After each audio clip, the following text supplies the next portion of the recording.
समय भनेको सबभन्दा ठूलो कुरो हो। हर्क साम्पाङ एउटा समय हो है। आजको 50 वर्ष पछाडि हर्क साम्पाङ हुँदैन यो धरतीमा, मरिसकेको हुन्छ है। 84 पछाडि भन्दिनँ म होइन, भन्दिनँ म नहुन पनि सक्छ है। त्यसले गर्दाखेरि म भन्न चाहन्छु यहाँहरू सम्पूर्णलाई समयको महत्व बुझौं। हामी भन्छौं समय मसँग छैन भन्छौं, हामीसँग समय हुँदैन, समयमा हामी हुन्छौं होइन। हामीसँग समय भए त म 1 वर्ष दिइहाल्थेँ मर्न आँटेको मान्छेलाई होइन, हो किन? 10 वर्ष थपिदिन्थे मेरो आमालाई है। तर समय मान्छेसँग हुँदैन। We don't have time. हामी समयमा हुन्छौं, समयमा चाहिँ हामी हुन्छौं। त्यसले गर्दाखेरि समयको महत्व नबुझ्ने मान्छे कहिले पनि सफल भइदैन। नेपाल पछि परेको यही कारणले गर्दा हो। 2 बजे बैठक राख्यो, 3 बजे सुरु हुन्छ है। एक्लैले बैठक बस्न सकिँदैन, अरूलाई पर्खिराख्दा 1 घण्टा ढिलो हुन्छ। समयको महत्व नबुझेको कारणले गर्दाखेरि आज चाइनाले हामीलाई 100 वर्ष छोडिसक्यो, हामीलाई गर्नु केही पनि छैन होइन। भात खानु पाए भइगयो है। त्यसले गर्दाखेरि इन्डियाले हामीले तपाईँको चाहिँ 60-70 वर्ष छोडिसक्यो। समयको महत्व नबुझेको कारणले म सबैजनालाई भन्न चाहन्छु होइन, समयको महत्व अबदेखि हामीले बुझ्दै गरौं।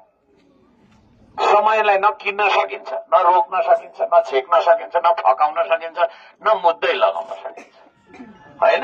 मुद्दा लगाउनु पाए पनि त हुन्थ्यो। त्यसले गर्दाखेरि समयको महत्व हामी सबैले बुझ्नु जरुरी छ। विशेष गरी मैले यो कुरा चाहिँ पुराना श्रमदाताहरूलाई भनिराखेको छु। अब तपाईहरू लिडर बन्नुपर्छ। लिडर भनेको भाषण गर्ने मान्छेलाई लिडर भन्दैन हाम्रो श्रम सिद्धान्तले, काम गर्ने मान्छेलाई मात्रै लिडर भन्छ। कुरा बुझ्नुभयो नि? र काम त हामीले घरमा पनि गरेका छौं त भनेर भन्नु होला। घरमा गर्ने काम, आफ्नो पेटको लागि गर्ने काम र देशको लागि गर्ने काममा फरक छ। पेटको लागि त चरामुसाले पनि गरिरहेछ नि, कमिलाले पेटकै लागि गरे हो होइन। तर हामी चेतनशील प्राणी है, हामी सचेत प्राणी, हामीले देशका लागि पनि श्रम गर्नुपर्छ। त्यसो भएको कारणले गर्दाखेरि अब पुराना श्रमदानमा हामी अब दिनै त भन्दिनँ, जस हप्ताको 3-4 चोटि श्रमदान गरिरहेकै छौं।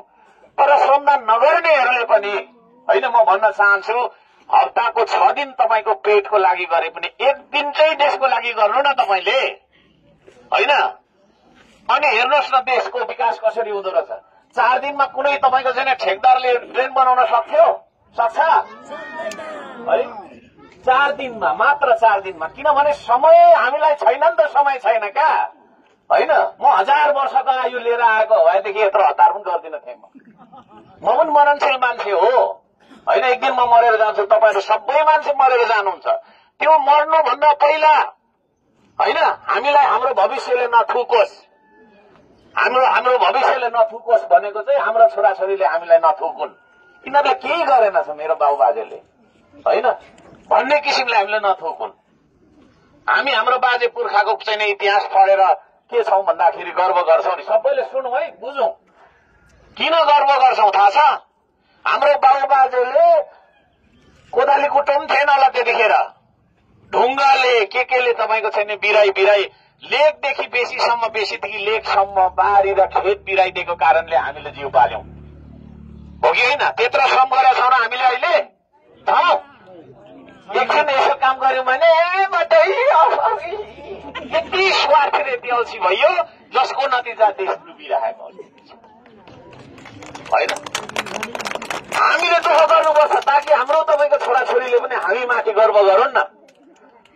धन त थियो, यो अल्छीहरू थियो, मेरो बाउ थियो अल्छी थियो, स्वार्थी थियो मेरो बाजे अल्छी है, माको अल्छी जया, दिनभरि क्यारमबोर्ड खेल्ने होइन, नहुने कुरा मात्रै गर्ने भन्ने किसिमले हाम्रो भविष्यले हामीलाई नथुकोस् म त्यो भन्न चाहन्छु।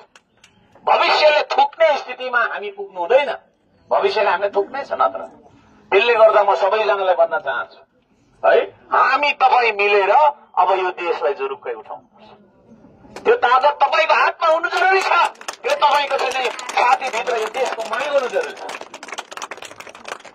भाषण भन्नु होला, यो त भाषण होइन, यो भाषण हो र होइन, भाषण होइन।